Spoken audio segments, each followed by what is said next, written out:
no lance, em todos os principais temas, as bolas que estão quicando, e olha, bolas importantíssimas aí, realmente no jogo político em Brasília. Eu proponho que a gente ouça do próprio, agora sim se juntando a nós, senador Eduardo Girão, do Ceará. Olha só, pessoal, são muitas pautas aqui que estão nos holofotes do Congresso, né, senador? Bom dia, obrigado pela presença. Acho que você já... Agora sim, boa, deputado. Agora, eu gostaria de iniciar aqui essa discussão propondo que a gente lance luz aqui sobre o fim da reeleição, discussão danada em cima desse tão almejado fim, mas será que da forma certa? É isso que está posto, né? Tem uma divergência aí sobre duração de mandatos, unificação de datas, podem eventualmente atrasar essa votação no Senado Federal. O que você acha, senador? Como é que você está vendo isso? Vai adiante, não vai? Bom dia. Muito bom dia, André Marinho. Em primeiro lugar, parabéns aí pela condução do Morning Show, todos vocês que fazem parte, o Mano Ferreira, a Jess Peixoto, também a Ana Beatriz. Eu quero dizer que nós temos aí foi um nó no sistema que foi dado na última quarta-feira, né? Sabe aquelas coisas quando o cachimbo, a pessoa escorrega e cai o cachimbo? Foi isso que aconteceu. Os poderosos ali, vamos dizer, os senadores mais, os líderes de grandes partidos deram uma cochilada e a gente conseguiu um acordo ali de quem fazia parte da Comissão de Constituição e Justiça, porque já havia tido pedido de vista, postergação, mas ali não deu para escapar. A gente conseguiu emplacar uma redução de 10 anos, que era o que o relator queria, para 5 anos de mandato para o senador, ou seja, igual a todos os outros cargos, porque dentro da proposta do fim da reeleição, que é um sonho para o Brasil, né? A pessoa já assume um mandato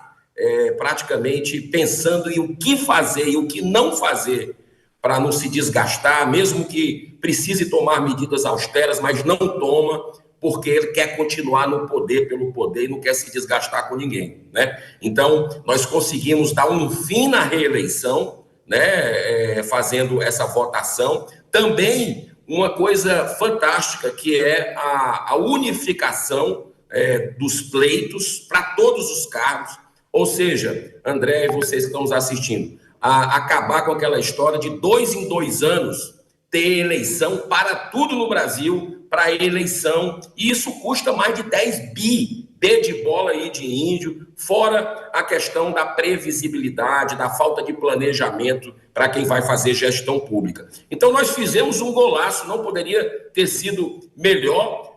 Eles perceberam que iam perder no voto, até pela proximidade das eleições de 2026, não queriam botar digital para deixar 10 anos, né, como era a proposta inicial, e a gente conseguiu ali reverter, e o sistema já começou a reagir, viu, André? Posso te dizer de primeira mão que o sistema já começou a reagir na reunião de líderes. No dia seguinte já foi aquele bafafá, mas aí a gente colocou, não é a maioria que decide. Coloca no plenário, né? O presidente Davi Alcolumbre parece que vai empurrar mais um tempo, parece não, irá empurrar, porque isso desagradou a grandes caciques, né, políticos, mas eles vão ter que colocar digital para o Brasil todo, que já está com uma mão na taça, que é o fim da reeleição, um calendário único para os pleitos, e também a redução de mandato do senador de 10 para 5 anos. E eu vou te falar, ainda é muito, viu? Porque a falta de alternância de poder é um grande problema da democracia. 8 anos de mandato para o Senado, eu estou no meu 6º ano e meio, é muito tempo, é uma porta para acomodação, para você se render a um sistema. Pouca gente sabe, mas o senador tem quase 80 milhões de reais por ano para destinar para o seu estado. Se você multiplicar como eles queriam por 10, fora o orçamento secreto, André, que você sabe que existe muito, né? Você ia ter quase 1 bi na mão do senador. Como é que vai sair? Não sai nunca. É um mandato vitalício, 10 anos, podendo ser prorrogado por mais 10. O cara nunca vai sair do Senado. E isso é péssimo para a oxigenação da política. Então, nós conseguimos uma grande vitória, né? E esperamos ser confirmado no plenário, que a gente continue, como a Jess Peixoto falou, a gente continue mobilizando nas redes sociais para que o presidente Davi Alcolumbre coloque em pauta e a verdade vem à tona na votação do plenário quanto antes. Isso aí vem com o território, né, senador? Agora é o momento de saber, enfim, conter essa histeria. A gente pode, com certeza, esperar, como você já vem se deparando com esse esperneamento, enfim. E agora essa obstrução, enfim, o pessoal protelando, mas não pode perder o foco aí na missão. Eu vou aqui com o Mano Ferreira, principalmente agora, para entender os seus esforços empreendidos na direção de trazer, enfim, respostas na CBF, que nessa altura do campeonato deveria mudar o nome da sigla para Confusão Brasileira de Futebol, porque, pelo amor de Deus, essa CBF tá uma coisa. Vamos entender o que está acontecendo de fato com o Mano Ferreira. Vamos lá. Pois é, senador. Bom dia, em primeiro lugar. Muito obrigado por estar aqui. Muita gente não sabe que o senhor, antes de se tornar senador, foi presidente do Fortaleza, né? Que hoje vive a sua melhor fase, liderando os clubes nordestinos numa direção de boa gestão. Inclusive, espero que o meu Esporte Recife se inspire no que o Fortaleza fez. Mas eu queria pedir para o senhor falar sobre a situação da CPI da CBF, porque a gente tem visto uma confusão, patrimonialismo, uma mistura entre uma instituição que deveria ser privada e altas autoridades da República. Eu queria que o senhor falasse sobre isso e qual a importância de avançar com a CPI da CBF. Mano, em primeiro lugar, nós somos leões, né? Você leão da ilha, eu leão do PC. O Fortaleza não está nessa fase que você está colocando boa, não. Já teve. Na Libertadores, nos últimos anos, senador, mas... queria eu. Faz parte, né? Agora, eu queria dizer para você o seguinte, que essa CPI da CBF, que nós conseguimos aos 47 minutos do segundo tempo, na véspera da eleição da CBF, que foi ontem, eu consegui na sexta-feira as assinaturas para que a gente realizasse essa CPI. Vamos ver o Davi Alcolumbre, vou dar entrada essa semana, pedir para que ele leia essa CPI, que não precisa de uma reunião do Congresso, diferentemente da CPMI do INSS, que é aquela crueldade que está sendo feita com aposentados, com pensionistas aí, que pode deixar Lava Jato, Mensalão, Petrolão no chinelo, em termos de roubo, né? Como a gente diz no Nordeste, medonho.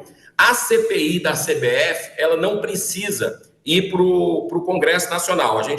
Basta o Davi Alcolumbre fazer uma leitura no plenário do Senado para a gente instalar. E olha, é uma entidade privada, mano, você sabe, né? A CBF, que movimenta bilhões e bilhões de dólares lá dentro, sem transparência nenhuma, e que o que me incomoda, e é meu dever, e os senadores, mais de 27, nós conseguimos um número superior ao necessário para abrir uma CPI, para ter o requerimento, eles entenderam comigo que essa relação do público com o privado, né, inclusive ministro do Supremo Tribunal Federal, que é sócio de um instituto de educação, o IDP, né, que é o ministro Gilmar Mendes, tendo aí um contrato com a CBF feito com cerca de 10 milhões de reais por ano, no momento